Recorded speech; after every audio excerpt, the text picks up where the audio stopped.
যদি 20% নামি আহে যেনেদৰে মুখ্যমন্ত্ৰী মহোদয়ে কৈছে কথাটো মই ভাবোঁ যে 20% নামি আহিলেও অসমীয়া ভাষাৰ কোনো হানি বিঘিনি নহয় কোনো হৰণ ভগন নহয় অসমীয়া ভাষা আছিল আছে আৰু থাকিব তো কিন্তু কথাটো হৈছে আমি যেহেতু অসমীয়া আমাৰ মাতৃভাষা হিচাপে লিখিছোঁ আৰু যিসকলে অসমীয়া ভাষাক নিজৰ ভাষা বুলি বা মূলসুঁতিৰ অসমীয়া মানুহৰ কথাই মই কৈছোঁ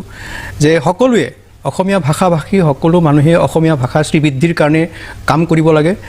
শ্ৰীবৃদ্ধিৰ সপক্ষে কথা ক'ব লাগে কাৰণ ভাষা এটাৰ শক্তিয়ে হৈছে সেই ভাষাত কথা কোৱা মানুহৰ সংখ্যা গতিকে যদি সেই ভাষাত লিখা মেলা কৰাৰ মানুহৰ সংখ্যা বৃদ্ধি পায় বা সেই ভাষাত কথা কোৱাৰ মানুহৰ সংখ্যা বৃদ্ধি পায় বা সেই ভাষাত গৱেষণা প্ৰযুক্তিবিদ্যা বিজ্ঞানৰ চৰ্চা হয় বিজ্ঞানৰ লগত যদি সম্পৃক্ত হৈ যায় তেতিয়াহে সেই ভাষাৰ মানে শক্তি বৃদ্ধি হয় গতিকে সকলোৱে ভাষাটোৰ কেনেদৰে আগুৱাই নিব পাৰি কেনেদৰে শক্তিশালী কৰিব পাৰি কেনেকৈ ইয়াৰ বৃদ্ধি কৰিব পাৰি সেই দিশৰ পৰাহে প্ৰচেষ্টা কৰিব লাগে দ্বিতীয়টো কথা হৈছে যে যেহেতু চৰ্চাপুৰীৰ মানে মানুহখিনিয়ে আজি 100 বছৰ আগৰ পৰাই অসমীয়াক তেওঁলোকে মাতৃভাষা হিচাপে স্বীকাৰ কৰি লৈছে তেওঁলোকে লোকপিয়লত অসমীয়া ভাষাৰ মাতৃভাষা হিচাপে লিখি আহিছে প্ৰায় 150 বছৰ আগৰ পৰা মই কৈছোঁ যে চৰ্চাপুৰীৰ মানুহসকলে অসমীয়া ভাষাৰ মাধ্যমত বিদ্যালয় স্থাপন কৰি পেলাই তেওঁলোকে ইমান দূৰলৈকে আগুৱাই আহিছে গতিকে সেইসকল মানুহক আৰু অলপ উৎসাহ দিব লাগে উদগনি দিব লাগে তেওঁলোকৰ মনত আঘাত দি পেলাই কোনো কথা ক'লে তেওঁলোকে মনোকষ্টত ভোগে প্ৰাৰম্ভিক মন্তব্য হিচাপে মই এইখিনিয়ে ক'ব বিচাৰিছোঁ কাৰণ এই কথা দেখিবলৈ পোৱা গৈছে যে বিশেষকৈ আমি দক্ষিণ শালমৰা জিলাত দেখিবলৈ পাইছোঁ মোৰ ফটো আছে যে 1860 দশকতেই অসমীয়া মাধ্যমৰ বিদ্যালয় তাত আছিলে 1868 নে তেনেকুৱা চনৰ মানত তাত 1894 চনত মৈৰাবাৰীত এখন অসমীয়া মাধ্যমৰ বিদ্যালয় আছিলে কিন্তু এই ক্ষেত্ৰত মই এটা কথা কওঁ অসমীয়া মাধ্যমত পঢ়িলে তেওঁ অসমীয়া হৈ যাব এনেকুৱাও নহয় অসমীয়া মাধ্যমত পঢ়াটো এটা বেলেগ বিষয় কাৰণ তাত বিদ্যালয় হিচাপে অসমীয়া মাধ্যমৰ বিদ্যালয় আছে কাৰণ চৰ্চাপুৰী এটা অৰ্থনৈতিকভাৱে এটা অনুগ্ৰহ এটা ব্যৱস্থা এতিয়া চলি আছে আৰু য'ত আগবাঢ়ি আহিছে যেনে মন্দিয়া কলকাছিয়া কয়াকুছি য'ত চৰ্চাপুৰী উদ্যোগিত কিন্তু অলপ মানুহখিনি অৰ্থনৈতিকভাৱে আগবাঢ়িছে তাত কিন্তু ইংৰাজী মিডিয়ামৰ স্কুল আছে গতিকে সেইটো ডাঙৰ কথা নহয় মাধ্যমত পঢ়াটো ডাঙৰ কথা নহয় আজি হীৰেণ গোহাঁই ছাৰে খুব ধুনীয়াকৈ ইংৰাজীটো ক'ব জানে ইংৰাজী লিখিব জানে সেই বুলি তেওঁ ইংৰাজ হৈ নাযায় বুজি অসমীয়া ভাষাত পঢ়া শুনা কৰিলে তেওঁ অসমীয়া হৈ যাব এনেকুৱা নহয় কথাটো হৈছে যে খবিৰ আহমেদ ডাঙৰীয়াই কোৱা কথাখিনি অৰ্ধসত্য চৰচাপৰিৰ মানুহ একাংশ মানুহে অসমীয়াটো মাতৃভাষা হিচাপে লিখিছে এইটো হয় আজি 91 চনৰ যদি 91 চনৰ যদি 2011 চনৰ যদি লোকপিয়লৰ তথ্য আমি ব্যাখ্যা কৰোঁ তেনেহ'লে দেখা পাব যে প্ৰায় 70 লাখ পূৰ্ববংগীয় মূলৰ মুছলমানৰ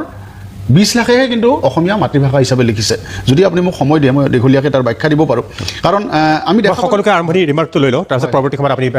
আৰু বিষয়টোৰ গভীৰলৈ যাম আমি খবিৰ আহমেদ ডাঙৰীয়া আপোনাৰ অৰ্ধসত্য বুলিও কৈছে সেই সম্পৰ্কত আপোনাৰ স্পষ্টীকৰণ মই বিচাৰিম যে কি কৈছে মই এবাৰ আহিব খুজিছোঁ দেৱজিৎ বৰা প্ৰধান সম্পাদক অসম সাহিত্য সভা তেখেত আমাৰ লগত আছে মই তেখেতৰ ওচৰলৈ আহিছোঁ যে অসমীয়া ভাষাৰ অসম সাহিত্য সভাৰ প্ৰধান সম্পাদক হিচাপে যে অসমীয়া ভাষাৰ ভৱিষ্যতটো দেৱজিৎ বৰা আপুনি কি বুলি ভাবে অসম সাহিত্য সভাৰ প্ৰধান সম্পাদক দেৱজিৎ বৰা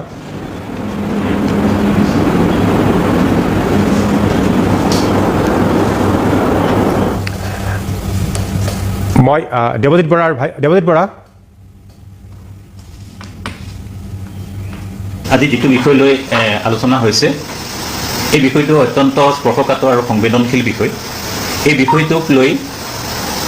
সকলো মানুহে অসম মুলুগত অসমীয়া ভাষাক ভাল পোৱা অসমীয়া জাতিক ভাল পোৱা সকলো মানুহৰ বাবে এটা স্পৰ্শকাতৰ বিষয় অসমীয়া ভাষাৰ ভৱিষ্যতক লৈ আমি আজি সন্দিহান হৈ পৰিছোঁ বুলি নয়াৰ্থক ভাৱ এটা মোৰ মনলৈ আনিব বিচৰা নাই অসমীয়া ভাষাৰ উজ্জ্বল ভৱিষ্যত আছে বুলি এই কথাটো মই ক'ব বিচাৰোঁ যে অসমীয়া ভাষা কোৱা মানুহৰ সংখ্যা যিমানেই যি নহওক কিয় সংখ্যাটো আমি যিমানেই যি নকওঁ কিয় এটা কথা কিন্তু মই ধাৰণা কৰিব পাৰোঁ যে মই প্ৰধান সম্পাদক হিচাপে নিৰ্বাচিত হোৱাৰ পাছত এই যোৱা 1.5 বছৰে অসমৰ বিভিন্ন প্ৰান্তত ঘূৰি পকি যিটো দেখা পালোঁ যে 3,50,00,000 মানুহৰ বসতিভূমি এই অসমত অসমীয়া ভাষাক বুজি নোপোৱা মানুহৰ সংখ্যা খুব কম গতিকে 3,50,00,000 মানুহৰ ভিতৰত যদি আপুনি 50 লাখেও যদি বুজি নাপায় তেতিয়া 3 কোটি মানুহে কোৱা অসমীয়া ভাষাটো কিমান শক্তিশালী ভাষা হ'ব সেইটো মই নিজে উপলব্ধি কৰিব পাৰিছোঁ গতিকে 3 কোটি মানুহে কোৱা ভাষা এটা কিমান শক্তিশালী হ'ব বা এই ভাষাটোৰ ভৱিষ্যত কি হ'ব সেইটো মই নকলেও মানুহে বুজি পাব মই এই ভাষাটোৰ ক্ষেত্ৰত কিছু আমাৰ কৰিব লগা আছে মাধ্যমৰ যোগেদি সেই মাধ্যমৰ যোগেদি আমি কৰিব লগা কামখিনি আমি কৰিব লাগিব কিন্তু এটা কথা মই এইখিনিতে কৈ থ'ব লাগিব যে অসমীয়া ভাষাটো ৰক্ষাৰ ক্ষেত্ৰত বা প্ৰয়োজনীয়তাৰ ক্ষেত্ৰত আমি যিমান তৎপৰ হ'ব লাগে আমি সিমান তৎপৰ নহওঁ। ফলস্বৰূপে আজিৰ এই সন্ধিহান সময়টোত আহি উপস্থিত হৈছে। অসমৰ মুখ্যমন্ত্ৰী ডাঙৰীয়াই অলপতে ক'লে যে চন্দ্ৰ সূৰ্য থকালৈকে অসমত অসমীয়া ভাষা থাকিব। এইটো অত্যন্ত সাহসী বক্তব্য। এই বক্তব্যটো বুকুত লৈ অসমীয়া ভাষাক ভাল পোৱা মানুহবিলাকে, অসমীয়া জাতিক প্ৰতিনিধিত্ব কৰা ব্যক্তিসকলে খুব সাহস পাব, সেইটোত কোনো সন্দেহ নাই। কিন্তু এই ভাষাটো ৰক্ষাৰ ক্ষেত্ৰত আমাৰ কিছু কৰিব লগা আছে। চৰকাৰী বেচৰকাৰীভাৱে যিখিনি কাম আমি কৰিব লাগে সেইখিনি কৰিবৰ কাৰণে কিন্তু আমি তৎপৰ হ'বই লাগিব। ভাষা ৰক্ষাৰ আন্দোলনটো আমি ইংলেণ্ডৰ মানুহৰ হাতত বা চীনৰ মানুহৰ হাতত অৰ্পণ কৰিলে নহ'ব। অসমীয়া ভাষা ৰক্ষাৰ আন্দোলনটো আমি আমাৰ ৰান্ধনীশালৰ পৰা কৰিব লাগিব, আমি শোৱনি কোঠাত কৰিব লাগিব। ধন্যবাদ। পুনৰ আহিম পৰৱৰ্তী সময়ত আপোনাৰ ওচৰলৈ। মই খবিৰ আহমেদৰ ওচৰলৈ আহিব খুজিছোঁ যে আপোনাৰ যিখিনি মন্তব্য আছিলে সেই কথাখিনি কিন্তু কমল কুমাৰ মেধিয়ে সম্পূৰ্ণৰূপে সত্য বুলি তেখেতে মানি ল'ব খোজা নাই। তেওঁ কৈছে যে চৰ চাপৰি অঞ্চলৰ সেইসকল লোকে কিন্তু আন্তৰিকতাৰে অসমীয়া ভাষাটোক নিজৰ বুলি কোৱা নাই। তেওঁৰ এইটো এটা দ্বিমত আপোনাৰ লগত পোষণ কৰিছে, অৰ্ধসত্য বুলি কৈছে। আৰু দ্বিতীয়টো কথা, মই কমল কুমাৰ মেধিকো পৰৱৰ্তী সময়ত এতিয়া প্ৰশ্নটো উনুকিয়াই থৈছোঁ যে সেইসকল মানুহে কিন্তু অসমীয়া ভাষাটোক অসমীয়া বুলি কৈছে, কিন্তু অসমত থকা বহু হিন্দী ভাষীয়ে কিন্তু এতিয়াও অসমীয়াটোক নিজৰ মাতৃভাষা বুলি গণ্য কৰা নাই। মই খবিৰ আহমেদৰ পৰা মন্তব্যটো জানিলোঁ, তাৰপিছত মেধিৰ ওচৰত আহিম। মই আমাৰ মেধি ডাঙৰীয়াই যোনটো কথা কৈছে যে এইটো এটা অৰ্ধসত্য, এইটো এটা অৰ্ধসত্য নহয়, এইটো সম্পূৰ্ণভাৱে সত্য কথা। তো চাওক, কোনো এটা ভাষাত অধ্যয়ন কৰিলে, পঢ়া পাতি কৰিলেই যে তেওঁ সেই মানে অসমীয়া ভাষাত লিখা পঢ়া কৰিলেই যে অসমীয়া হৈ যাব, সেইটো কথা নহ'ব পাৰে। কিন্তু এটা কথা হৈছে, কিন্তু অসমীয়া ভাষাত লিখা পঢ়া কৰাটো, অসমীয়া ভাষাৰ বিদ্যালয় স্থাপন কৰা, এইটো অসমীয়াকৰণৰ এটা প্ৰাথমিক স্তৰ বুলি আপুনি স্বীকাৰ কৰিব লাগিব। মোৰ হাতত মই তালিকালৈ আহিছোঁ, 1950 চনৰ আগৰ পৰা অসমীয়া মাধ্যমৰ বিদ্যালয় 150খন বিদ্যালয়ৰ তালিকা মোৰ লগত আছে, সেইখন আপোনালোকক মই দেখুৱাব পাৰোঁ। তো ঘটনা যে কেৱল অসমীয়া ভাষাৰ লিখা পঢ়া কৰাতেই তেওঁলোকে কেৱল মানে সীমিত হৈ থকা নাই। ইতিমধ্যে মেধি ডাঙৰীয়াই দেখিছে, বহু জেগাত মই তেখেতক দেখা পাইছোঁ, বিভিন্ন অঞ্চলত চৰ্চাপুৰী, বিভিন্ন অঞ্চলত বিহু অনুষ্ঠিত হৈ আছে। তেওঁলোকে চৰ্চাপুৰীৰ ছোৱালীবিলাকে মেখেলা পিন্ধি স্কুললৈ গৈ আছে, আৰু যিটো আমাৰ অসমীয়াৰ যিটো এই ফুলাম গামোচা, সেইটো সকলোৱে নিজৰ গামোচা বুলি তেওঁলোকে স্বীকাৰ কৰি লৈছে। আপোনাৰ শিল্পী দিৱস, জ্যোতিপ্ৰসাদৰ জন্মদিন শিল্পী দিৱস তেওঁলোকে পালন কৰি আছে, বিষ্ণুৰাভাৰ দিৱস পালন কৰি আছে। অসমীয়া জাতীয়তাৰ লগত একাত্মক হোৱাৰ দিশে বা একাত্মক মানে অসমীয়াকৰণৰ দিশে তেওঁলোকে বহুখিনি আগুৱাই গৈছে। চাওক, এইটো এটা জনগোষ্ঠীয় কথা, প্ৰায় 70-80 লাখ জনগোষ্ঠীৰ কথা। মানে গতিকে সম্পূৰ্ণভাৱে অসমীয়া এটা নতুন ভাষা জাতীয়তাৰ লগত মানে সংশ্লেষণ হ'বলৈ এটা সময় দৰকাৰ হয়। 10 বছৰ, 20 বছৰ, 30 বছৰ এটা উপযুক্ত সময় নহয়। ইতিহাসত তেনেকুৱা বহুত উদাহৰণ আছে যে এটা জাতিয়ে, এটা জনগোষ্ঠীয়ে নিজৰ ভাষা, নিজৰ ধৰ্ম ত্যাগ কৰি পেলাই নতুন ধৰ্ম, নতুন জাতীয়তাৰ লগত তেওঁলোকে মানে সংশ্লেষিত হৈ গৈছে। কিন্তু এইটো সময় লৈছে, 100 বছৰ, 150 বছৰ, 200 বছৰ সময় লৈছে। এই 70-80 লাখ মানুহক অসমীয়াকৰণৰ কাৰণে, অসমীয়া জাতীয়তাৰ লগত একাত্মকৰণৰ কাৰণে অলপ সময় আপোনালোকে নিশ্চয় দিবই লাগিব, আৰু তাৰ কাৰণে তেওঁলোকক উৎসাহিত কৰিব লাগিব। আপোনালোকে তেওঁলোকক নিৰুৎসাহ কৰিলে বৃহত্তৰ অসমীয়া জাতিৰেই মানে এটা ক্ষতি হোৱাৰ কথা বুলি মোৰ অনুভৱ হয়। এতিয়া এই ক্ষেত্ৰত মই চাব খুজিছোঁ যে নগাঁৱৰ পৰা আমাৰ লগত বিশিষ্ট লেখক আৰু সমালোচক ডক্টৰ কমল কুমাৰ তাঁতী আছে। ডক্টৰ কমল কুমাৰ তাঁতী নগাঁৱৰ পৰা আমাৰ লগত লাইভত, নগাঁৱৰ পৰা আমাৰ লগত আছে বিশিষ্ট লেখক আৰু সমালোচক ডক্টৰ কমল কুমাৰ তাঁতী। কমল কুমাৰ তাঁতী, মই আপোনাৰ ওচৰলৈ আহিব খুজিছোঁ যে এটা বিশেষ কথা যে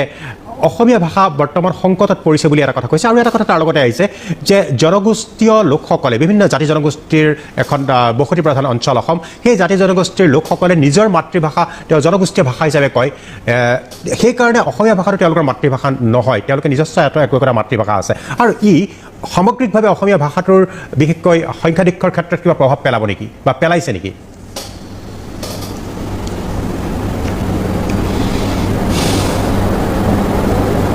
কমল কুমাৰ তাঁতী।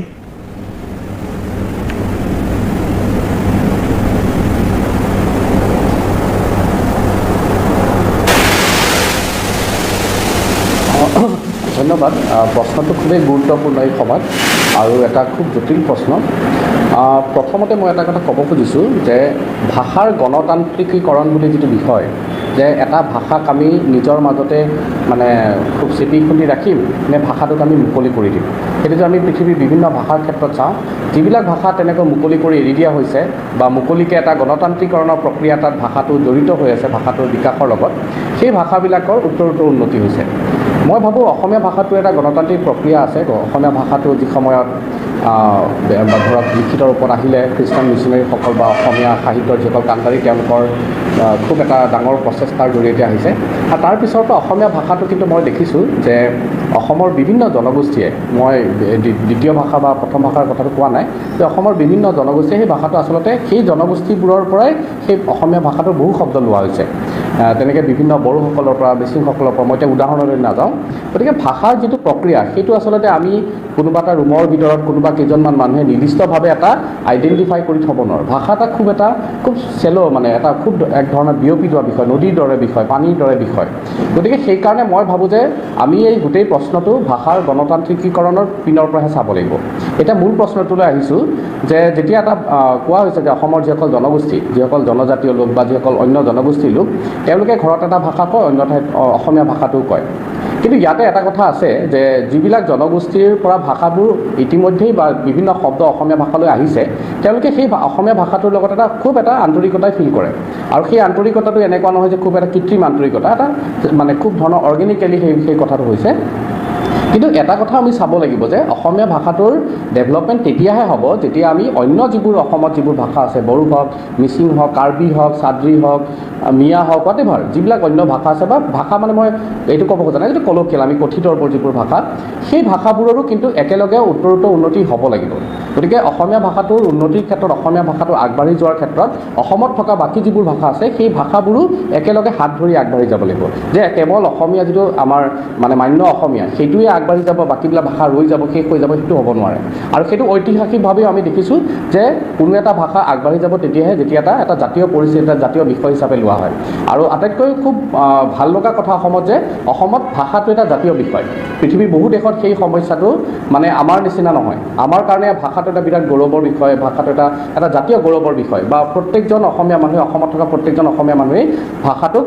আগবঢ়াই লৈ যাব খোজে গতিকে মই ভাবোঁ যে মই বহু বছৰ আগৰ পৰা এই কথাটো লিখিছোঁ কোনোবা বিভিন্ন পেপাৰ মেগাজিন পৰা কৈছোঁ যে মই ভাষাৰ সংকটৰ কথাটো মই একেবাৰেই নাভাবোঁ আৰু যদি মই মূল প্ৰশ্নটোলৈ আকৌ আহোঁ যে আমাৰ যিসকল জনজাতীয় লোক তেওঁলোকক আমি ভাষাটো কোৱাৰ সুবিধা দিব লাগিব সেইটো জোৰ জবৰদস্তি নহয় এতিয়া মই কালি নে পৰহি দেখিছোঁ যে কোনোবা এজন মানুহক এজনে আঙুলিয়াই টুৱাই দেখাইছে আপুনি বিহুটো নাচিব জানেনে খগেন মহন্তৰ গান গাব জানেনে খুব জোৰ জবৰদস্তি জাপি দিয়াৰ নিচিনা এটা প্ৰক্ৰিয়া চলি আছে গতিকে মই ভাবোঁ ভাষাৰ সংকটৰ বিষয়টো কিন্তু উগ্ৰ জাতীয়তাবাদী সমস্যাহে জাতীয়তাবাদী সমস্যাও নহয় উগ্ৰ জাতীয়তাবাদীসকলে বিশ্বাস কৰি আছে বা তেওঁলোকেহে ভাবি আছে যে অসমীয়া ভাষাটো শেষ হৈ যাব সংকটত পৰিব আমি নাভাবোঁ তেনেকৈ গতিকে এনেকুৱাকৈ চাব লাগিব যে ভাষাটো এতিয়া প্ৰত্যেকটো মানুহে অসমত থকা প্ৰত্যেকজন মানুহে আচলতে অসমীয়া ভাষাটো জানে কিন্তু আমি নিজৰ মাজৰ যিটো কনভাৰ্চেশ্যন সেই কনভাৰ্চেশ্যনত বহুত সময়ত আমি অন্যৰো ভাষা ক'বলগীয়া হ'ব পাৰে যে আমি অকল জোৰকৈ আজি অসমীয়াই ক'ম বেংগলীয়ে ক'ম ইংৰাজীয়ে ক'ম আমি তেনেকৈ ক'ব নোৱাৰোঁ মানুহ এজনক লগ পালে আমি তেওঁ যিটো ভাষাত কমফৰ্টেবল সেই ভাষাটোত ক'ম কিন্তু যিটো প্ৰাতিষ্ঠানিক যিটো এটা আনুষ্ঠানিক যিটো ভাষা সেইটো হিচাপত মই ভাবোঁ অসমীয়া ভাষাটোৰ বহুখিনি ডেভেলপমেণ্ট হৈছে আমাৰ বিশ্ববিদ্যালয়বোৰত হওক বা অন্য সামাজিক সংস্থাবোৰত হওক সাহিত্য সভাৰ ক্ষেত্ৰত হওক বিভিন্ন সংস্থাই কিন্তু এই সম্পৰ্কে খুব ভালকৈ কাম কৰি আছে আৰু এতিয়াৰ যিটো নতুন প্ৰজন্ম সেই নতুন প্ৰজন্মটোৱেও কিন্তু উইকিপিডিয়াৰ জৰিয়তে হওক বা গুগলৰ জৰিয়তে হওক সেই অসমীয়া ভাষাটোৰ কিন্তু তাৰ জৰিয়তেও বিশ্বৰ বিভিন্ন ঠাইত যাব পৰাকৈ সেই কামবোৰ কৰি আছে আৰু এই কামবোৰত এইটো চোৱা নাই যে ধৰক মই কাৰ্বি মই মিচিং গতিকে মই অসমীয়া কেনেকৈ চাম এই কথাটো আচলতে সেই জনগোষ্ঠীবোৰৰো উগ্ৰ জাতীয়তাবাদী চিন্তাধাৰা থাকিলেহে এই কথাটো কৈছে কিন্তু কাৰ্বি এজন সাধাৰণ কাৰ্বি মানে কেতিয়াও অসমীয়া নকওঁ বুলি কোৱা নাই বা অসমীয়া ভাষাটো নিজৰ নহয় বুলি কোৱা নাই গতিকে মই ভাবোঁ এই গোটেই সমস্যাটো আহিছে এক ধৰণৰ উগ্ৰ জাতীয়তাবাদী চিন্তাধাৰাৰে আমি বিষয়টো আগবঢ়াই লৈ যাব খোজাৰ কাৰণে নিশ্চয়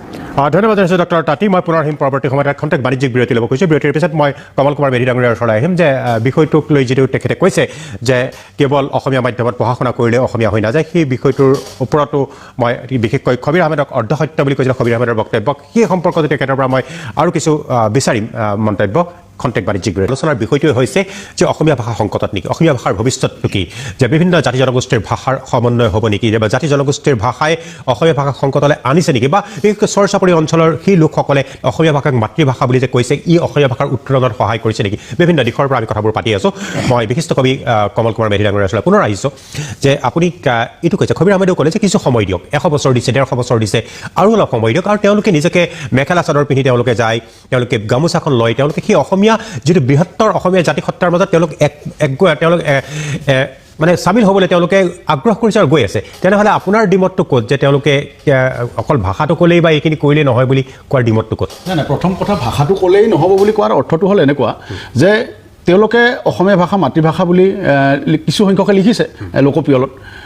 কিন্তু যিসকলে লিখিছে তেওঁলোকৰ পৰাই আকৌ অসমৰ জাতীয় জীৱনলৈ সংকট নামি আহিছে। অসমৰ জনগাঁথনি সলনি হৈছে, অসমৰ জাতীয় জীৱনক বিভিন্ন ধৰণে আমি সংকটৰ সন্মুখীন হৈছোঁ। গতিকে অসমীয়া ভাষাটো লিখিলেই আমি নিৰাপদ হৈ যাম এনেকুৱা নহয়, ভাষাটোতো থাকিব। অসমীয়া ভাষা ধ্ৰুপদী ভাষা, অসমীয়া ভাষাৰ ইমান গৱেষণা ইমানেই হৈছে, অসমীয়া ভাষাৰো এতিয়া কোনোবা মানে মৰিবলৈ অসমীয়া ভাষাৰ সম্ভাৱনা, মৰাৰ সম্ভাৱনা নাই। মই এতিয়া আপোনাক ক'ব খোজা তেখেতে কোৱা কথাটো এই প্ৰতিশ্ৰুত বিশ্বত ভাষাবোৰ মৃত্যু হৈ গৈ আছে বহু ভাষা, তেনেকুৱা সেইটো এটা ষ্টেটিষ্টিক্সে কয়। আপুনি চাওক, অসমীয়া ভাষাৰ আমাৰ যেনেকৈ আলোচনা হৈ থাকে যে অসমীয়া ভাষা সংকটত, আপুনি বাংলা ভাষাটো পৃথিৱীৰ ভিতৰতে বহুত মানুহে কোৱা এটা ভাষা বাংলা ভাষা। আপুনি দেশ আলোচনীখনতে চাবচোন, মাজে মাজে কেতিয়াবা একোখন চিঠি ওলায়, একোটা আৰ্টিকুল ওলায়, বা বাংলা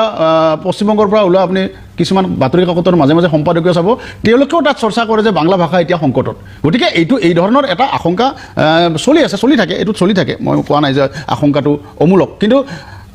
ইয়াত কিছুমান কথা আছে যিটো পইণ্টৰ পৰা আমি এতিয়া আলোচনা কৰি আছিলোঁ, যে মই কৈছিলোঁ যে খবিৰ আহমেদ ডাঙৰীয়াই কোৱা কথাটো, মানে পূৰ্ববংগীয় মূলৰ মুছলমানসকলে মাতৃভাষা অসমীয়া বুলি লিখে, এই কথাটো অৰ্ধসত্য বুলি মই কৈছিলোঁ। কিয় অৰ্ধসত্য বুলি কৈছোঁ, মই তথ্য সহকাৰে আপোনাক এটা কথা ক'ব পাৰোঁ যে আমাৰ শেহতীয়া যিটো লোকপিয়ল আছিলে 2001 চনৰ লোকপিয়ল, তাত মুঠ বাংলাভাষীৰ সংখ্যা আছিলে 90,24,324 জন মানুহে বাংলাভাষী বুলি তেওঁলোকে লিখিছে। অৰ্থাৎ এই 90 লাখ বাংলাভাষীৰ আপুনি চাব যে 40 লাখ আছে ইয়াত হিন্দু ধৰ্মাৱলম্বী। আচ্ছা, এই মুহূৰ্তত আলোচনাৰ তৰ্কৰ খাতিৰত হিন্দুখিনিক আপুনি একাষৰীয়া কৰি থওক, তাৰমানে 50 লাখ ইছলাম ধৰ্মাৱলম্বী লোক। এতিয়া 2021 চনৰ 11 চনৰ লোকপিয়লতে এটা কথা ওলাইছে যে অসমত টোটেল মুছলমান মানুহ কিমান আছে। টোটেল মুছলমান মানুহ আছে 1,06,79,345 জন। তাৰে 36 লাখ খিলঞ্জীয়া মুছলমান, তেওঁলোকেতো অসমীয়া ভাষাক অসমীয়াই মাতৃভাষা হিচাপে লিখিব, সেইটো বাদ দিয়ক। অৰ্থাৎ 70 লাখ, প্ৰায় 70 লাখ, এতিয়াতো সেইটো বেছি হ'ব, সেই সময়ত মানে 11 চনৰ লোকপিয়ল মতে 70 লাখ পূৰ্ববংগীয় মূলৰ মুছলমান আছে। কিন্তু অসমীয়াক মাতৃভাষা হিচাপে কিমানে লিখিলে, যে 50 লাখ, মই আপোনাক ক'লোৱে যে 90 লাখ বাংলাভাষী, তাৰে 40 লাখ হিন্দু ধৰ্মাৱলম্বী, তাৰে 50 লাখ ইছলাম। এতিয়া আহিলে আপোনাৰ প্ৰায় 20 লাখ মানুহেহে কিন্তু পূৰ্ববংগীয় মূলৰ মানুহেহে কিন্তু 70 লাখৰ প্ৰায় 20 লাখ মানুহে কিন্তু অসমীয়া ভাষাটো মাতৃভাষা হিচাপে লিখিছে। অৰ্থাৎ আজি খবিৰ আহমেদ ডাঙৰীয়া, তেওঁৰ আন্তৰিকতা আছে, সেইটো বেলেগ কথা। তেনেকুৱা আৰু আন্তৰিকতা থকা মানুহ বহুত আছে, মই কোৱা নাই যে সকলোকে নস্বাত কৰি কোৱা নাই কথাটো, কিন্তু তেওঁলোকে যিটো নেৰেটিভ, যিটো বাগধাৰা প্ৰতিষ্ঠা কৰে যে পূৰ্ববংগীয় মূলৰ মুছলমানসকলে অসমীয়াক মাতৃভাষা হিচাপে গ্ৰহণ কৰিছে, এইটো সঁচা নহয়। 20 লাখ মানুহে অসমীয়াক মাতৃভাষা হিচাপে লিখিছে। আপুনি এইটো মই এনেকুৱা কাল্পনিক কথা নহয়, লোকপিয়লৰ গোটেই যদি তথ্যবিলাক আপুনি বিশ্লেষণ কৰে সেইটোৱে ওলাব। এতিয়া মই ক'লোঁ যে খবিৰ আহমেদ ডাঙৰীয়াক কোৱা কথাটো অৰ্ধসত্য, মই এইটো প্ৰতিপন্ন আপোনাক কৰিলোঁ। এতিয়া ইয়াত কিছুমান কথা আছে, আপোনাৰ আমাৰ আশংকাটো ক'ত? আশংকাটো এইটোৱে যে যদি আপুনি 1991 চনৰ লোকপিয়লৰ লগত 2011 চনৰ লোকপিয়লৰ তুলনা কৰে, মই ডিটেইলছ ক'ব নাযাওঁ, কিন্তু আপুনি চাব যে অসমীয়া ভাষী মানুহৰ, অসমীয়া ভাষা কোৱা মানুহৰ বৃদ্ধিৰ হাৰটো হৈছে 16.50%। আৰু একে সময়তে আপুনি 91 লগত যদি 11 চনটো তুলনা কৰি চায়, তেনেহ'লে 85.80% বাংলাভাষী মানুহৰ সংখ্যা বাঢ়িছে, বাংলা মানে বৃদ্ধিৰ হাৰটো এইটো হৈছে। গতিকে এইটোত আপুনি যদি চায়, তাত যদি হিন্দু মুছলমানৰ ৰেচিঅ'টো স্পষ্ট, 27.47% বৃদ্ধিৰ হাৰ হিন্দুৰ, আৰু মুছলমানৰ বৃদ্ধিৰ হাৰ 67.57%। অৰ্থাৎ এই কথাটো এইটোৱে প্ৰমাণ কৰে যে প্ৰব্ৰজিত যিসকল মুছলমান, তেওঁলোকৰ বেছিভাগে অসমীয়াক মাতৃভাষা হিচাপে গ্ৰহণ কৰা নাই, 1 নম্বৰ। 2 নম্বৰ কথা যে তেওঁলোকে যিসকলে মাতৃভাষা অসমীয়া হিচাপে গ্ৰহণ কৰিছে, তেওঁলোকেও এটা ৰাজনৈতিক এটা প্ৰেক্ষাপটত তেওঁলোকে অসমীয়াক মাতৃভাষা হিচাপে গ্ৰহণ কৰিছে। তাৰে এটা অংশই হয়তো মই ধৰি লৈছোঁ যে খবিৰ আহমেদৰ দৰে কিছু মানুহে আন্তৰিকতাৰে গ্ৰহণ কৰিছে, কিন্তু সামগ্ৰিকভাৱে যদি চায়, খবিৰ আহমেদ ডাঙৰীয়াই কোৱা কথাটো কিন্তু পূৰ্ববংগীয় মুছলমানৰ সামগ্ৰিক ছবি এইখন নহয়, এইটো অৰ্ধসত্য। আৰু সেই একেখিনি মানুহে ভাষাটো ক'লেই নহ'ব, যদি তেওঁলোকৰ কেৱল ৰাজনৈতিক ৰক্ষা কবচ হিচাপে ভাষাটোক মাতৃভাষা হিচাপে অসমীয়াক তেওঁলোকে ঘোষণা কৰে, তাত নহ'ব নহয়। কাৰণ সেই জনগোষ্ঠীটোৰ পৰাই অসমৰ জাতীয় জীৱনলৈ কিন্তু সংকট নামি আহিছে, আমাৰ জনগাঁথনি পৰিৱৰ্তন হৈছে। মই এইবিলাক আপুনি সময় ইমান নাই, মই আপোনাক ব্যাখ্যা দিব পাৰোঁ যে কেনেকৈ আমাৰ কলগাছিয়া, বাঘবৰ, চাউথ চালমাৰা, গৰৈমাৰী, দলগাঁও এইবিলাকত হিন্দু আৰু মুছলমানৰ সংখ্যাটো কেনেকৈ গুচি গ'ল। আৰু এটা মই কথা কওঁ, আপুনি খবিৰ আহমেদ ডাঙৰীয়াই জানে যে তেখেতৰ এলেকা, এই এলেকাবিলাকো মই ঘূৰি ফুৰিছোঁ, মন্দিয়া আপোনাৰ ৰামাপাৰালৈকে। ৰামাপাৰাত এখন অসমীয়া মাধ্যমৰ বিদ্যালয় আছে, যিখনৰ এতিয়া 110 বছৰমান হ'ল প্ৰাথমিক বিদ্যালয়, মই নিজে গৈছোঁ। কিন্তু খবিৰ আহমেদ ডাঙৰীয়া এটা কিন্তু তাৰ মাজত এটা নিৰ্মম সত্য আছে, সেই ৰামাপাৰাত সেই প্ৰাথমিক বিদ্যালয় স্থাপন কৰা গোটেই কথাটোত কিন্তু তাত হিন্দু মানুহ আছিল, হিন্দু মানুহৰ বসতি আছিল। তেওঁলোক কিন্তু এতিয়া নাই, কিন্তু তাত কিন্তু হিন্দু মানুহ নাই, আপুনিও জানে ময়ো জানো, তাত কিন্তু এতিয়া হিন্দু মানুহৰ বসতি নাই। গতিকে গোটেই এই কথাটো এনেকুৱা হ'ল যে তাত অসমীয়া মাধ্যমৰ স্কুল এখন চলি আছে, কিন্তু অসমীয়া ভাষী মানে হিন্দু মানুহখিনি কিন্তু তাৰ পৰা আঁতৰি আহিবলগীয়া হৈছে গতিকে এই যিটো ৰাজনৈতিক আশংকা যেনেকৈ ভাষাক লৈ এটা আশংকা হৈছে ভাষাটো সংকটত যাব নেকি ঠিক তেনেকৈ অসমৰ মূলসুঁতিৰ মানুহৰ এটা আশংকা হ'ল যে আমাৰ জাতীয় জীৱনলৈ এই জনগাঁথনিৰ যিটো পৰিৱৰ্তন বা অন্যান্য ধৰণে যিটো এটা পূৰ্ববংগীয় মানুহৰ মুছলমান মানুহৰ আগ্ৰাসনৰ কাৰণে আমি যি ধৰণে এটা সংকটৰ সন্মুখীন হৈছোঁ এইটো এটা আশংকা দুই ধৰণৰ আশংকা আপুনি যদি সমান্তৰালভাৱে বিশ্লেষণ নকৰে বা দুইটাৰ মাজত সন্তুলন ৰাখি যদি আপুনি বিশ্লেষণ নকৰে তেনেহ'লে আপুনি কোনোবাটো ডাঙৰ কৰি দিয়া হ'ব কোনোবাটো যদি আপুনি ডাঙৰ কৰি দিয়ে তেনেহ'লে ৰাজনৈতিকভাৱে কোনোবা এটা অংশ ৰাজনৈতিকভাৱে শক্তিশালী হ'ব বা তেওঁলোকক বেনিফিটেড কৰা হ'ব আৰু কোনোবা এটা অংশক দুৰ্বল কৰা হ'ব আপুনি যদি সামগ্ৰিক কমল কুমাৰ মেধিৰ যিটো বক্তব্য সংকটখিনিও কিন্তু কমল কুমাৰ মেধিৰ যিটো বক্তব্য সেই কমল কুমাৰ মেধিয়ে সামগ্ৰিকভাৱে যিটো ভাষাৰ সংকটটোক তেওঁ জনগাঁথনিৰ সংকটলৈ লৈ যাব খুজিছে আৰু জনগাঁথনিৰ সংকটক তেওঁ কৈছে কেৱল ভাষাৰ সংকটেৰে জনগাঁথনিৰ সংকটো আছে বুলি কমল কুমাৰ মেধিয়ে এটা দৃষ্টিকোণৰ পৰা বিষয়টো ব্যাখ্যা কৰিছে মই খন্তেক বাণিজ্যিক বিৰতি ল'ব খুজিছোঁ এতিয়া মই ধুবুৰীলৈ যাম ধুবুৰীত আছে আমাৰ লগত মাছুদ আখতাৰ জামান তেখেত এগৰাকী অধিবক্তা মাছুদ আখতাৰ জামান অধিবক্তা ধুবুৰীত আমাৰ লগত আছে মই তেখেতক সুধিম যে কমল কুমাৰ মেধিয়ে যিকেইটা কথা ক'লে যে 70 লাখ তেওঁৰ তথ্যমতে 70 লাখ পূৰ্ববংগীয় মুছলমান মানুহ আছে আৰু যিসকলৰ ভিতৰত মাত্ৰ 20 লাখেহে নিজৰ মাতৃভাষা অসমীয়া বুলি লিখিছে বাকীসকলে লেখা নাই আৰু যিসকলে লিখিছে তেওঁলোকে ৰাজনৈতিক কাৰণত লিখিছে ইয়াৰ উত্তৰটো মই বিচাৰিম বা এই কথাখিনি কিমান দূৰ সত্য মই জামান ডাঙৰীয়াৰ পৰা বিচাৰিম এটা বিৰতিৰ পিছত খন্তেক বাণিজ্যিক বিৰতিৰ পিছত মই প্ৰাঞ্জল ফুকন পুনৰ উভতি আহিছোঁ সবিশেষলৈ মই এবাৰ যাব খুজিছোঁ ধুবুৰীলৈ য'ত উপস্থিত আছে আমাৰ লগত এগৰাকী অধিবক্তা মাছুদ আখতাৰ জামান আমাৰ লগত বিশিষ্ট কবি কমল কুমাৰ মেধি আছে কমল কুমাৰ মেধিয়ে এটা কথা কৈছে যে আমি যিহেতু কথা কৈছোঁ যে চৰ চাপৰি অঞ্চলৰ লোকসকলে নিজৰ মাতৃভাষা অসমীয়া বুলি লেখাৰ কাৰণেহে ভাষাটোৰ এটা উত্তৰণ হৈছে বা ভাষাটোৰ কোৱা মানুহৰ সংখ্যা বৃদ্ধি পাইছে এতিয়া কমল কুমাৰ মেধিয়ে এটা কথা কৈছে যে 70 লাখ পূৰ্ববংগীয় মুছলমান লোক আছে তাৰে কিন্তু 20 লাখেহে অসমীয়া 20 লাখ লোকেহে পূৰ্ববংগীয় মূলৰ মুছলমান 20 লাখেহে অসমীয়া ভাষা কয় আৰু তাৰ লগতে তেখেতে কমল কুমাৰ মেধিয়ে কৈছে যে যিখিনিয়ে কৈছে তাৰে অধিকাংশই কিন্তু ৰাজনৈতিক কাৰণতে কয় অসমীয়া ভাষা নিজৰ মাতৃভাষা বুলি আপোনাৰ বক্তব্য কি এই সম্পৰ্কত ধন্যবাদ মই আধা ঘণ্টাৰ পৰা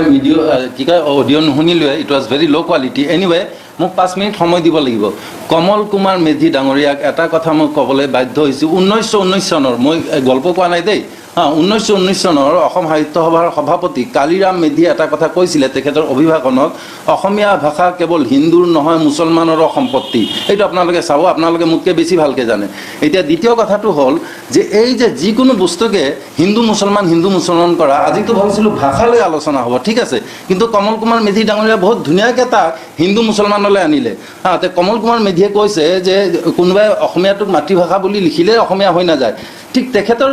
যি লাইনত কৈছে সেই লাইনত আজি দুদিনমান আগতে অসমৰ এটা নিৰ্দিষ্ট নিউজ চেনেল সেইটো আপোনালোকে সকলোৱে জানে এজন পমুৱা মুছলমান কওক অথবা অভিবাসী মুছলমানে কওক এডভকেট এজনক মাতি পিনে কৈছিলে আপুনি যদি অসমীয়া হয় তেতিয়াহ'লে খগেন মহন্তৰ গান এটা গাই দিয়ক যদি আপুনি অসমীয়া হয় তেতিয়াহ'লে হেৰি কৰক ঢোল বজাওক এতিয়া সেইজন মানুহক যদি মই কওঁ যে আপুনি যদি অসমীয়া হয় তেতিয়াহ'লে গগনা এটা বজাই দেখুৱাওক আপুনি যদি অসমীয়া হয় মহৰ শিঙৰ পেঁপা বজাই দেখুৱাওক এতিয়া অসমীয়া হোৱাৰ চাৰ্টিফিকেটটো কোনে কাক দিব এই কমল কুমাৰ মেধি ডাঙৰীয়া আৰু সেইজন এংকৰৰ কথা কিন্তু এক লাইনৰ সেইটো হৈছে অতি উগ্ৰ জাতীয়তাবাদী কথা বতৰা চাওক জাতীয়তাবাদ খুবেই ভাল বস্তু কিন্তু উগ্ৰ জাতীয়তাবাদে কিন্তু ফেচিজমৰ সৃষ্টি কৰে হিটলাৰৰ সৃষ্টি কৰে মুছলমানীৰ সৃষ্টি কৰে ঠিক আছে আজি যিটো কথা হৈছে সম্প্ৰতি এটা ৰাজনৈতিকভাৱে এটা নেৰেটিভ তৈয়াৰ কৰা হৈ আছে যে মানে অসমত কিবা বোলে হেৰি পমুৱা মুছলমানে বোলে কিবা মিয়া ভাষাত কথা কয় মিয়া ভাষাটো শুনা নাই তেওঁলোকে লিখেহে হেৰি মাতৃভাষা অসমীয়া বুলি লিখে 150 বছৰৰ এটা বিৱৰ্তনৰ দ্বাৰা অসমৰ 70 লাখ যিখিনি পমুৱা মুছলমান কওক মিয়া মুছলমান কওক যিয়ে নকওক কিয় মই মিয়া মুছলমান হওঁ আমি অসমীয়া ভাষা সংস্কৃতিত আমি যোৱাৰ এটা প্ৰচেছ চলাই আছোঁ আপোনাৰ মৈৰাবাৰী শগুনবাৰীত 1931ত আপোনাৰ স্কুল স্থাপন হৈছিলে মুছলমানৰ দ্বাৰা পমুৱা মুছলমানৰ দ্বাৰা অসমীয়া মিডিয়াম তাৰপিছত আপোনাৰ চাউথ চালমানত আজি 150 বছৰৰ পুৰণি অসমীয়া মিডিয়াম স্কুল স্থাপন কৰা হৈছিলে তাৰপিছত ওচমান আলী সদাগৰ বৰপেটাত 1905 চনৰ অসমীয়া মিডিয়ামৰ স্কুল স্থাপন কৰিছিলে 1960ৰ আন্দোলন 1970ৰ আন্দোলন ভাষা আন্দোলন মাধ্যম আন্দোলন সকলোতে আপোনাৰ মুছলমানসকলৰ অৱদান আছে শ্বহীদ হৈছে মুজামিল হকৰ নাম সকলোৱে জানো মই নিজে মুজামিল হক হোষ্টেলত আছিলোঁ কটন কলেজৰ ঠিক আছে তাৰপিছতো এইসব কথা কেলে আৰম্ভ হৈছে জানেনে ইয়াৰ মূল কাৰণটো হৈছে সম্পূৰ্ণ ৰাজনৈতিক সেই ৰাজনৈতিক কাৰণটো হৈছে যে অসমীয়া কৰোঁতে অসমীয়াৰ মাটি আদানীক গতাই দিছে আৰু অসমৰ ভাষাৰ ওপৰত আপোনাৰ সিংঘাল আৰু গুপ্তাৰ আগ্ৰাসন চলিছে বঙালী আৰু হিন্দী ভাষীৰ আগ্ৰাসন চলিছে সেই আগ্ৰাসন চলাৰ যিটো প্ৰচেছ চলিছে সেই কথাটো যেন অসমীয়া মানুহে নাজানে এই ভাষাৰ ক্ষেত্ৰতো চেঞ্চাছৰ ক্ষেত্ৰতো হিন্দু মুছলমান এটা নেৰেটিভ সৃষ্টি কৰি গোটেই আপোনাৰ হিন্দী আৰু বাংলা ভাষীৰ আগ্ৰাসনৰ গোটেই ঘটনাটোক গাপ দিয়াৰ চেষ্টা চলি আছে গতিকে কমল কুমাৰ মেধি ডাঙৰীয়া আৰু সেই নিৰ্দিষ্ট এংকৰজন নিউজ এংকৰজনৰ কথা এই দুটা কিন্তু সম্পূৰ্ণ একে বেলেগ সংবাদ মাধ্যমৰ কথা আমি নকওঁ বেলেগ সংবাদ মাধ্যমৰ কথা নকওঁ আপোনাৰ বক্তব্যটো শেষ কৰি লওক বেলেগ সংবাদ মাধ্যমৰ কথা আমি নকওঁ মই কৰি লওক তেখেতে উত্তৰ দিব তেখেতে বক্তব্যটো শেষ কৰি লওক কওক যি কি নহওক মূল কথাটো হৈছে মূল কথাটো হৈছে যে যিটো জনগোষ্ঠী আজি ৭০-৮০ লাখ জনগোষ্ঠী আজি মই এটা চেলেঞ্জ দিছোঁ অপেন চেলেঞ্জ অন কেমেৰা অসমত ২০০০তকৈ বেছি চৰ অঞ্চল আছে আৰু তাৰে 100% মুছলমান হয় তেওঁলোকে গোটেইখিনি অভিভাৱকী হয় ঠিক আছে পমুৱা হয় ভাটিয়া হয় আপোনালোকে যদি যিকোনো কমল কুমাৰ মেধি ডাঙৰীয়াক মই চেলেঞ্জ জনাইছোঁ আপুনি এটা বাংলা মিডিয়াম স্কুল বিচাৰি উলিয়াই দিয়ক মই ধৰি ল'ম যে এই গোটেইখিনি বাংলাদেশী এই গোটেইখিনি অসমীয়া বিৰোধী কিন্তু আপুনি ধুবুৰী টাউনলৈ আহক কেইবাটাও বাংলা ভাষী আপোনাৰ মিডিয়ামৰ স্কুল আছে তাতে গৈ চাওক সেই স্কুলৰ প্ৰিন্সিপাল কোন টিচাৰ কোন ষ্টুডেণ্টসকল কোন ধৰ্মৰ কোন জেগাৰ মানুহ তেতিয়াহ'লে বস্তুটো গম পোৱা যাব ইয়াতে মই হিন্দু মুছলমান আনিব খোজা নাই কিন্তু অট'মেটিকেলি আহি গৈছে কমল কুমাৰ মেধি ডাঙৰীয়াৰ কথাত আপুনি বুজিছেনে মোৰ কথা মই ধুবুৰী টাউনত থাকোঁ ধুবুৰী টাউনৰ অজস্ৰ বাংলা মিডিয়াম স্কুল আছে তাৰ ষ্টুডেণ্টসকল কোনটো শ্ৰেণীক অথবা কোনটো ধৰ্মক ৰিপ্ৰেজেণ্ট কৰে টিচাৰসকল কোনটো শ্ৰেণী কোনটো ধৰ্মক ৰিপ্ৰেজেণ্ট কৰে আৰু ধুবুৰীৰ চাৰিওপিনে থকা গোটেই অসমত থকা ২০০০ৰো বেছি চৰ অঞ্চলত এটা যদি বাংলা মিডিয়াম স্কুল আছে আপুনি দেখুৱাই দিয়ক আৰু আটাইকেইটা অসমীয়া মিডিয়াম স্কুল আপুনি কৈছে যে কি কয় যিসকলে ২০% বোলে অসমীয়া বুলি অসমীয়াক মাতৃভাষা বুলি কৈছে এইটো আপুনি এটা গোকাত মিছা কথা কৈছে কেন ইউ প্ৰুভ ইট আপুনি ফেক্ট আৰু ফিগাৰ দি প্ৰমাণ কৰিব পাৰিব জানো গোকাত মিছা কথা এইটো কৈছে আৰু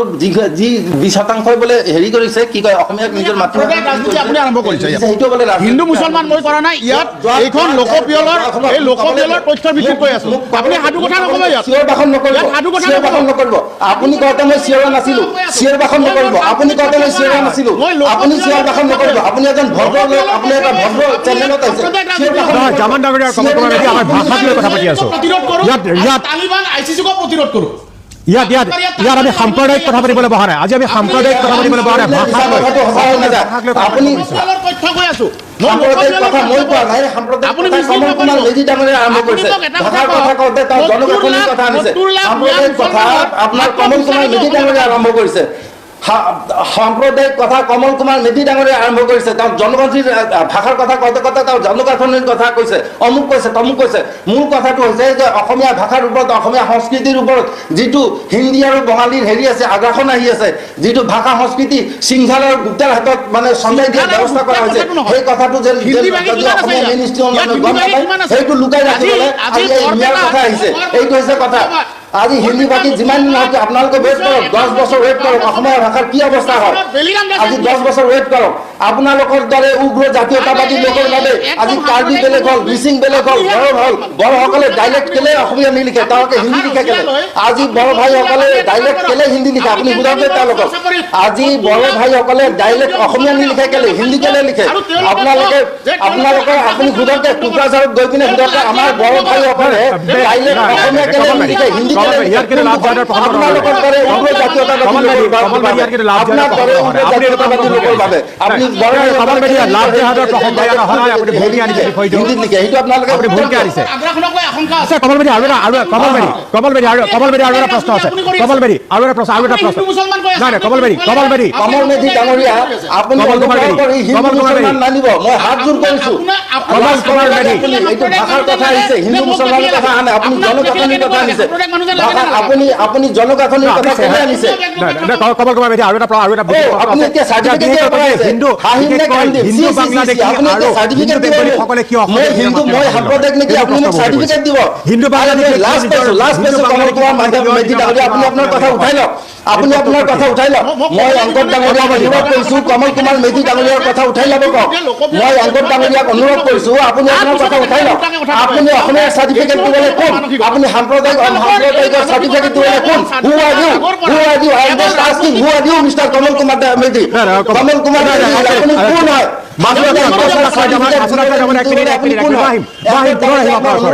আপুনি কমল কুমাৰ মেধিক তেখেতৰ কথা উঠাই যাব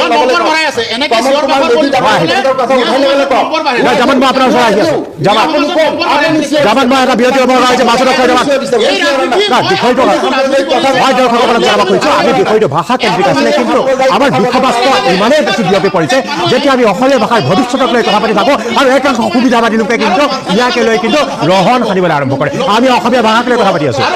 অসমীয়া ভাষাৰ ভৱিষ্যতক লৈ কথা পাতি আছোঁ আৰু তাত সাম্প্ৰদায়িকতাৰ ৰহণ আনিবলৈ এজন সুবিধাবাদী চেষ্টা কৰিছে বাণিজ্যিক বিৰতিৰ পিছত মই প্ৰাঞ্জল ফুকন পুনৰ আহি আছোঁ সাম্প্ৰদায়িকতা নহয় অসমীয়া ভাষাৰ ভৱিষ্যত কৈছোঁ অসম সাহিত্য সভাৰ প্ৰধান সম্পাদক দেৱজিৎ বৰাৰ ওচৰলৈ মই একেটাই প্ৰশ্ন যে যিটো প্ৰসংগলৈ আমাৰ আলোচনা চলি আছে যিটো প্ৰসংগলৈ আমাৰ বিতৰ্কৰ সৃষ্টি হৈছে যে দেৱজিৎ বৰা যে চৰ চাপৰি অঞ্চলৰ লোকসকলে অসমীয়া ভাষাৰ ভৱিষ্যত সুৰক্ষাৰ ক্ষেত্ৰত অৰিহণা যোগাইছে বুলি অসম সাহিত্য সভাই অনুভৱ কৰেনে বা আপুনি ব্যক্তিগতভাৱে অনুভৱ কৰেনে চৰ চাপৰিৰ যিসকল বাসিন্দা আছে যে চৰ চাপৰি বুলি ক'লে আমি আচলতে যিটো কথা বুজি পাওঁ যে আমি গুৱাহাটী টাউনত থকা মানুহবিলাকে যোৰহাটৰ টাউনত থকা মানুহবিলাকে আমি চৰ চাপৰি বুলি ক'লে এইটো ধাৰণা আছিল মোৰে আছিলে যে ধাৰণাটা আছিল যে চৰ চাপৰি ব্ৰহ্মপুত্ৰৰ বালি চাপৰি থকা মানুহ যেন লাগে আচলতে সেইটো নহয় যে আমি সেইদিনাখন বৰপেটালৈ যাওঁতে দেখিলোঁ বৰপেটা টাউনত থকা মানুহখিনি চৰ চাপৰি মানুহ বুলি কয় গতিকে তেওঁলোকে অসমীয়া ভাষা অধ্যয়ন প্ৰক্ৰিয়াটোত তেওঁলোক জড়িত হৈ আছে আমি এনেকুৱা তথ্য পাইছোঁ যে হাইস্কুল শিক্ষান্ত পৰীক্ষাৰ ফলাফলত তেওঁলোকৰ তেওঁলোক বুলি কৈছোঁ যে তেওঁলোকৰ ছাত্ৰ ছাত্ৰীসকলে অসমীয়া বিষয়ত 100ৰ ভিতৰত 100 পাইছে সেইটো আমি সৌভাগ্যৰ কথা বুলি আমি গম পাওঁ যে অসমীয়া ভাষাটো তেওঁলোকে আন্তৰিকতাই লৈছে অসমীয়া মাধ্যমৰ বিদ্যালয় তাত প্ৰতিষ্ঠা হৈছে আৰু তাত অগণন ছাত্ৰ ছাত্ৰীয়ে অসমীয়া মাধ্যমত শিক্ষা গ্ৰহণ কৰিছে এতিয়া লোকপ্ৰিয়লত যদি তেওঁলোকে অসমীয়া ভাষা বুলি কয় নিজৰ মাতৃভাষা যদি অসমীয়া বুলি কয় তেওঁলোকে যি ভাষা বুলি নহয় সংযোগী ভাষা বুলি যদি কয় মাতৃভাষা বুলি যদি কয় যি ভাষা বুলি কওক তেওঁলোকৰ ক্ষেত্ৰত আমি এটাই কৈছোঁ যে ভাষাৰ ক্ষেত্ৰত তেওঁলোকক আমি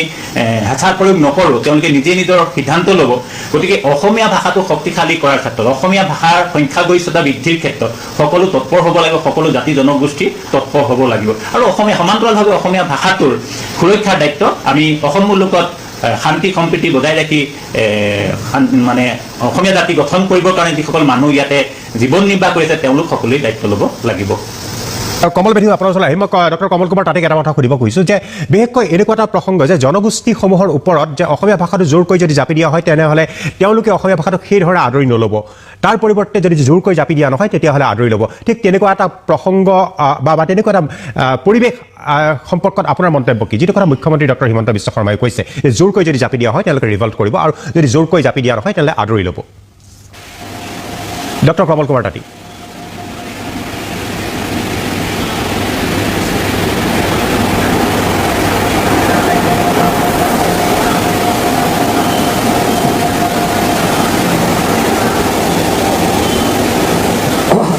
প্ৰথমতে মই এই কথাটো ক'ব খুজিছোঁ যে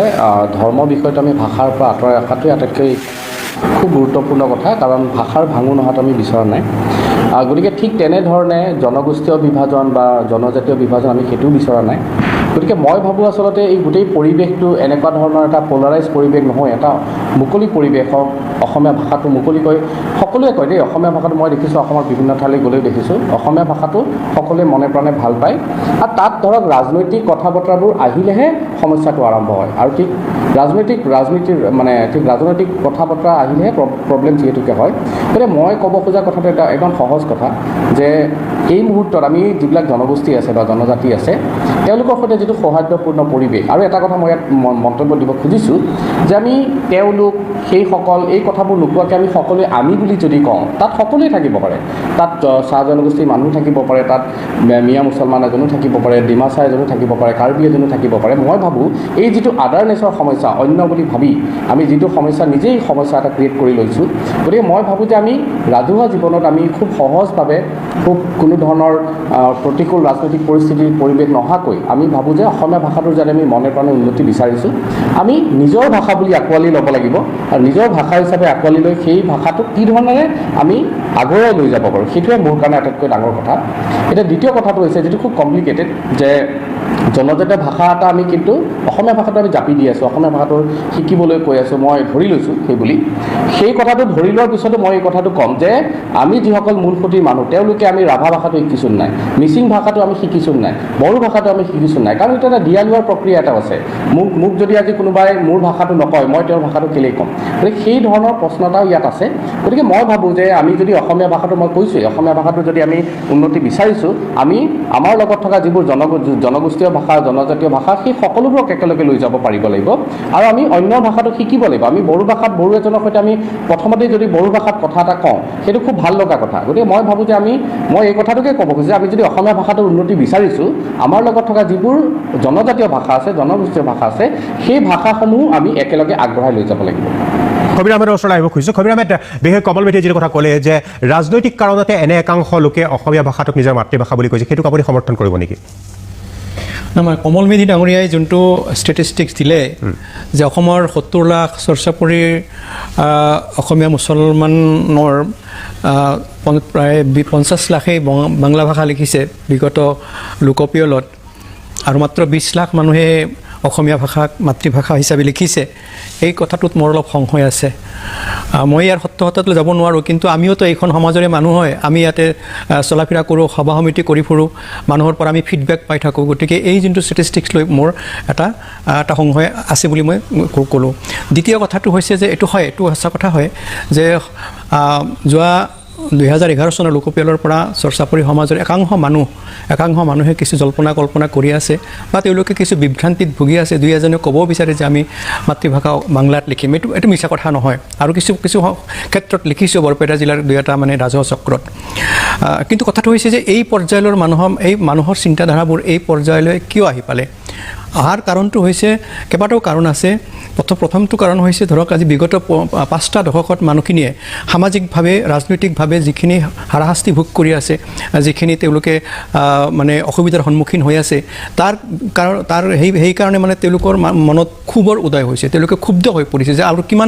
কিমান আমি ছেক্ৰিফাইচ কৰিম, কিমান আমি ত্যাগ কৰিম, কিমান আমি কষ্ট সহ্য কৰিম। প্ৰথম হৈছে ক্ষোভ, দ্বিতীয় হৈছে প্ৰত্যাখ্যান। মই এইটো কথা ক'ব খোজোঁ যে সাম্প্ৰতিক সময়ত